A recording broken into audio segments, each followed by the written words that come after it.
From South Carolina to Los Angeles, this Marine has been around the country and back again, and we are fortunate to get a chance to hear his story. Hello, I'm Jacob Walden. I'm the host for Hometown Heroes. On today's show, we'll find out about how joining the Marine Corps has transformed the life of this Lancaster High graduate. Then we'll find out about his experiences in recruit training and how it prepared him for his deployment. Finally, we'll learn about his time in Los Angeles and what it taught him about himself and the world. And we'll find out what returning home was like after he was in Los Angeles, as well as life after the military. All this and that and more on this edition of Hometown Heroes.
He graduated from Lancaster High School in 1992 and enlisted into the Marine Corps. Joining us is Sergeant Brian Elliott.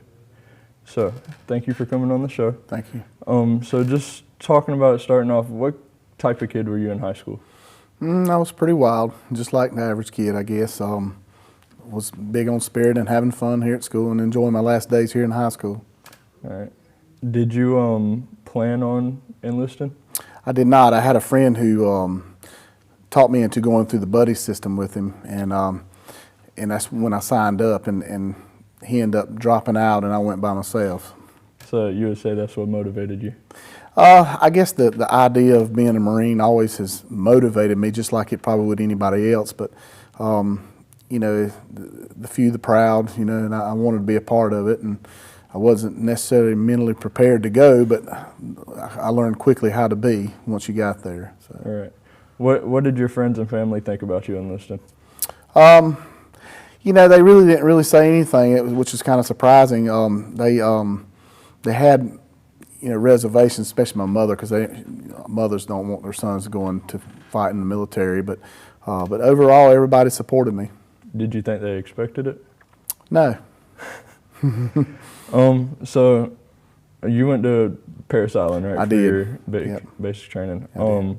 What was it like getting off the bus, seeing those yellow footsteps? Well, they flew me in from Charlotte to Charleston at the airport, and me having the Southern charm that I do, I got off the airplane and was speaking and saying hello to everybody. And once I did that, the drill instructors immediately corrected me with facetiousness and told me to be quiet or else. And but once you make it to Parris Island, you get off the bus after the initial greeting from the drill instructor on the bus. And so it's an experience that you only get to cherish being a Marine. So. Right. What was it like meeting your drill sergeant the first time? Well, I had three. Actually, I had four. I apologize. We had a senior drill instructor and three other drill instructors. And needless to say, it wasn't a pleasant experience. But the way they do it, the senior drill instructor is more like the mother figure, whereas the other ones are like the father figure. That's how they kind of treat you throughout boot camp, but they're not nice. They're not supposed to be. So you would say like the senior drill instructor would do more of like the teaching, and the lower drill instructors would do like more of enforcing the rules? No, it's kind of, they all do the teaching part. I guess, you know, a lot of them have more experience than others, I guess, due to rank. So they train you for war. So everything they do is for a purpose, for a reason.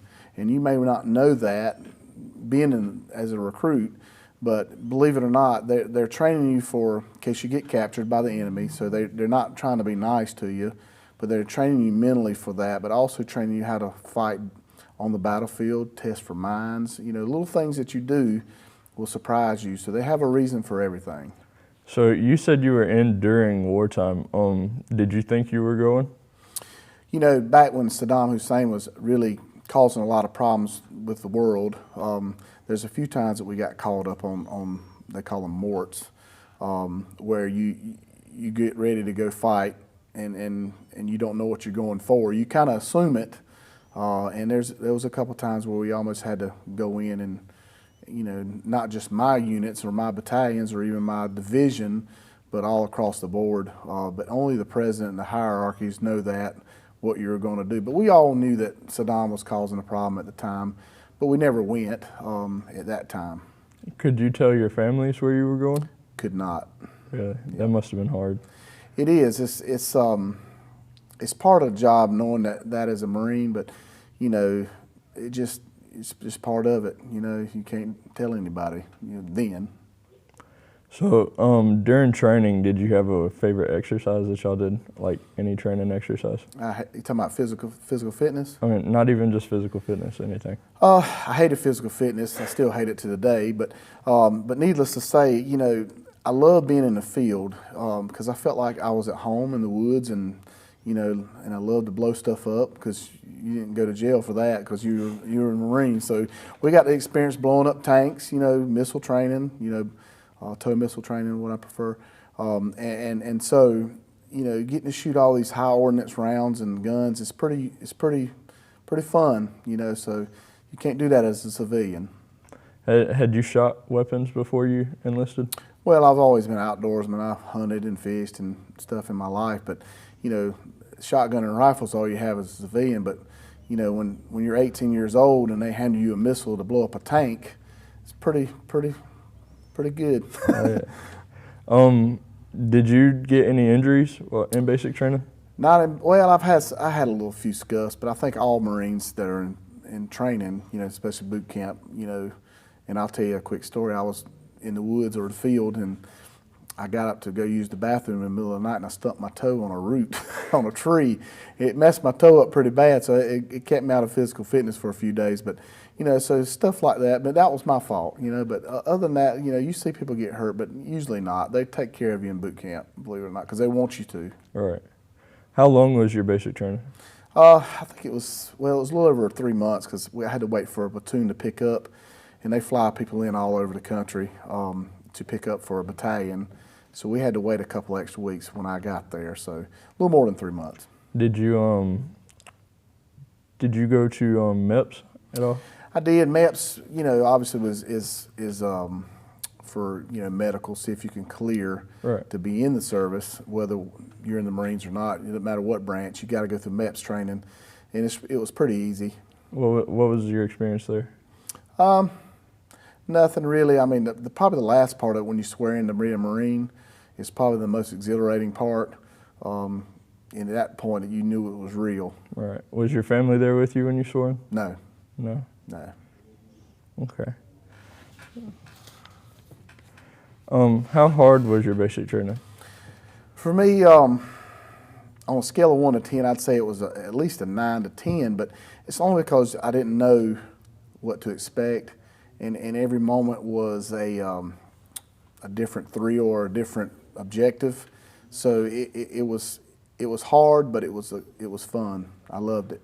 All right. Well, we're going to take a short break, and then we'll come back. Okay.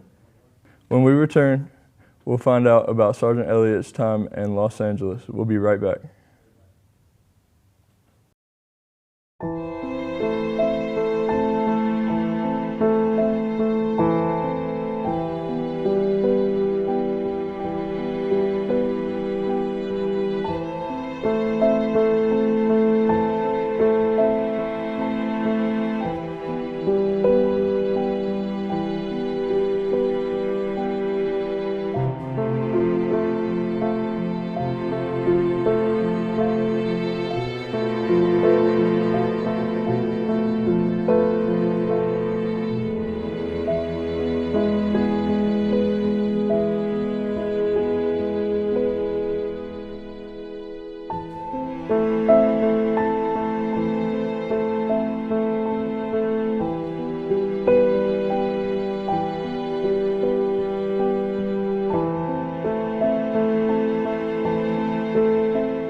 Only 18 years old, he'll never forget his flight on that plane, a 7-hour flight to Los Angeles to begin his deployment. Joining us again to tell us about his time in Los Angeles is Sergeant Brian Elliott. So thank you for coming on the show. What was it like when you first got to Los Angeles? Well, I first flew out there. I've never flown on a commercial jet before, so that was exciting because I've never done that. Just a small town kid going out there and then going to one of the biggest cities in America. It was pretty neat. Different terrain, different environment. I was totally in awe. Okay. Can you describe what your typical day was for us? Yeah, so when we got there, I got my orders through my CO, which is my captain, and then the guys in my battalion and also my platoon, you know, we would have jobs of going in and staging up throughout South Central Los Angeles, which was certain areas. Me trying to tell you exactly what areas is probably about impossible because there again, I've never been there. So my area that I worked was kind of near Interstate 10 next to the airport. So that was my certain area that I had patrol or stage up. Okay. Did you have any close calls when you were there? No, I mean, you saw a lot of riprap, I guess, where people would just, you know, and I'll give you an example. Two guys I remember watching pretty much every day through my scope on my rifle was they would come out there every day and catch people coming off the off-ramp in their cars off Interstate 10, and they would act like one was hurt in a wheelchair and the other one would push him out there and they'd get money, you know, panhandling, I guess. But I couldn't interact because even though they were doing that kind of illegally, I wasn't allowed to. So anything we had that was cause of suspicion or anything that was not right, we'd have to get orders from our CO to engage. So was there, when you were there, was it more of a were you doing more of a law enforcement job? Or? At that point, yeah, it was more of a law enforcement job because the riots had already occurred and got, I guess over with, if you want to call it that. That we were there to just keep stability in case the riots ever broke out again, and you're talking a couple of years after, so it was an ongoing thing the Marine Corps had to do, in that area until they felt comfortable. Was there still looting going on when you were there? No, there were no looting. There were occasional heavy graffiti, trashing, maybe a few fires, trash cans, what I mean, but I think that might have occurred on a regular basis there, because if you've ever been to South Central Los Angeles, it can be a tough area to live in and work in. So, what was the environment like when you were there? Like, were the people happy you were there? I never had much interaction with people, civilians, just because people stayed away from the military. I guess I don't know if it was just they didn't feel comfortable, and I can't really blame them. But I think the thing I noticed the most was how dirty it was, how people just threw trash down, how much graffiti,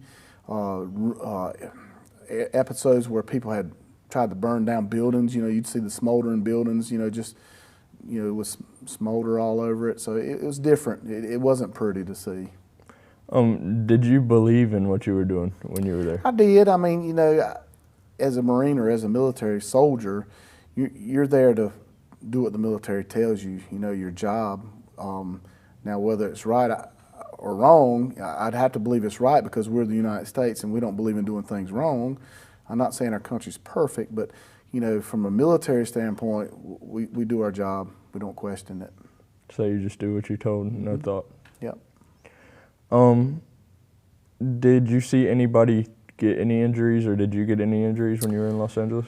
Not there in Los Angeles. I have seen a lot of Marines get hurt. I've even seen people die, out in the field on training exercises. Snake bites being one. I've seen that happen, but not in this particular instance. No. How did being in Los Angeles change you or change your state of mind? Well, and I say this to all the young people, and I've talked to some of you and some people just want to join the military in general. There's a big world out there, and I think every kid or young adult needs to experience it, whether it's the military or some other form of employment or avenue to go and see what it's really like out there, because it is a big world, and it's a lot different than this little hometown we live in. So when you got letters, or did you get letters from home? Not there. I did when I was in boot camp because I needed them. How were you feeling when you did? When I didn't or did? When you did. It felt good. Most of them were from my mother, because mothers love their sons and daughters, and so when I got one from my mother, it always felt good because it made you feel like you were back at home somewhat. Right. When you were getting on that plane, knowing you were going to Los Angeles, just 18 years old, what was going through your mind?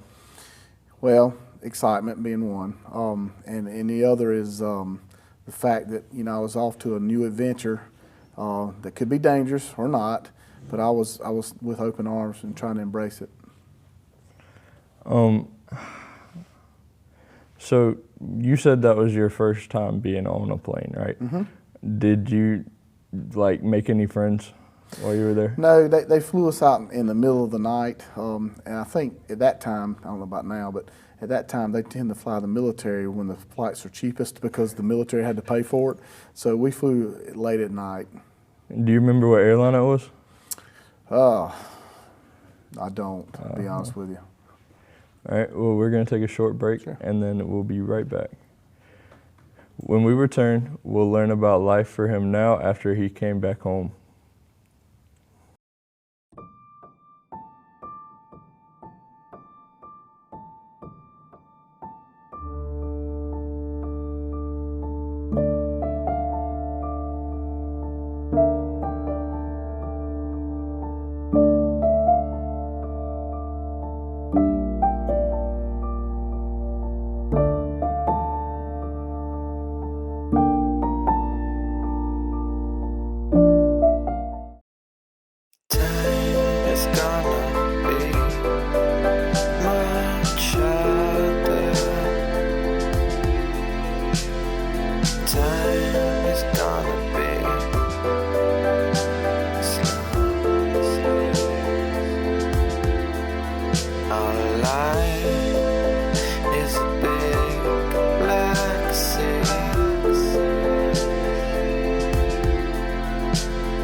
Many service members struggle after they leave the military, but there are those that can become successful. Here to tell us how he adapted to civilian life after coming home and how he became a successful business owner is Sergeant Brian Elliott. So, thank you for being on the show. Thank you. When you left Los Angeles, was that the last thing you did in your time in the Marine Corps? No, that was actually the beginning of my career in the Marines. So my Marine Corps career spanned long after that. Went to quite a few duty stations, done some traveling, cold weather training, desert training, and they were fun things to do. And so yeah, I've done a lot after that. What made you want to leave the Marines? I left because I had an injury. I hurt my knee, and like I said, and plus at that time I was kind of burned out with it, and I was ready to move on. And the real reason why I joined the Marine Corps was to get money for college, because my parents didn't have money to send me. So I wanted to get out and get my GI Bill going, and that's what I did. All right. So what was going through your mind? Did you know what you were going to do next when you got out? Well, I knew I had to go to college because that's the reason why I went to the Marine Corps. At the time, I didn't know what I wanted to do. I went and got a criminal justice degree, a 2-year degree, and then a 4-year degree in criminal justice and history. But I was pursuing to go to law school, but I ended up changing my mind because I found another career. How did your time as a Marine change your perspective on civilian life? It's hard to explain to somebody who's never been in the military, but a military person would know exactly what I'm talking about. It gives you a lot of self-discipline and order in life, and realizing that there's a chain of command in life, not necessarily in structure, but also in just the way you do things every day, the little small things it makes you. And it's not hard to adjust to that, if you never had it. But it does give you that that self-disciplined enough to do better. Did you have any challenges adjusting back to civilian life? No, I didn't. You know, actually, it made me better, to be honest with you. Would you say that it helped you break, or you made habits that were better for you? I don't think that has anything to do with the military. I think growing up in general in life, you know, the old saying, age with wisdom, you learn a lot through life, and plus situations make you learn and make you adapt to life, not necessarily being in the Marines or any military background. Did you miss being in the Marine Corps after you got home? Not initially, but I miss it even now because, you know, I'm almost 50 years old and I'm not 18 years old anymore in the prime of my life, but my mind says I am, but my body says I'm not. What were you happy to be away from? Repeat the question. I'm sorry. Like, what were you happy to be away from? I guess the daily grind of being in the Marines, because it's all physical, so I guess you always got to keep in shape. You always got to watch your weight. So that's kind of hard because, there again, I hate doing exercise, but some people love it. You know? Like, it gets tiring? It does. It kind of gets redundant. Yeah. What is the most rewarding about serving your country? I guess if you asked me when I was 20, I would say being in the Marines in general was the reward. But now looking back on it is all the memories I had that I get to reminisce that are my memories and nobody else that I get to keep, and I love it. Do you regret like enlisting at all? Absolutely not. Best times in my life. And I say that to anybody who's thinking about joining. If you got one inkling to join, pursue it, because I promise you won't regret it. Okay, so going into what you do now, you said in college you were trying to pursue law school. So how did you switch up to go into landscaping? So I needed extra money back then to survive, so I would go door to door and knock on people's doors to ask them, can I cut their grass to make extra money? Fast forward 2 years while I was in college, it blew into a big business for me. I had 15 employees while I was full-time in college, and so it paid out profit-wise. It was great for me. I made good money at it, and plus I employed people I went to school with. Plus, you know, I didn't struggle, you know, financially. How old were you when you started your business? 23, I think. 23. Yeah. What is the most important life lesson you learned from the time in your Marine? Well, I'll tell you this life. It's not necessarily a life lesson from the Marines, but you know, you only get out of life what you put into it. So you got to work hard to have something, and that's the only way you're going to get something in life, unless you're very lucky, which is probably like hitting the lottery and have a rich family member to give you a lot of money. But the only way you're going to get it if you work hard for it, and you get out of it what you put into life. All right, and so just one last question. If you had a message that you would tell anybody looking into joining the Marines, what would you tell them? Well, and I'll rehash what I said. If you want to go or thinking about going in the military, don't let it hold you back. Whether you're scared of boot camp, don't let it hold you back, because boot camp was not physically tough for me, and I was considered a fat body when I went in. I lost 60 pounds in boot camp, and I come out in the best shape of my life. I felt better than any time I ever have in my life, and the experiences are awesome. So don't hold back. Pursue your dreams. Don't let nobody tell you otherwise. All right. Well, Brian, I want to thank you for being on the show. Yep. That's all the time we have for today's show. If you have any suggestions or comments for our show, please contact us at the address on your screen or email us at learn.tv@lcsd.k12.sc.us. I want to thank my guest, Sergeant Elliott, for being on today's show. I'm Jacob Walden, and remember, anyone can be a hometown hero.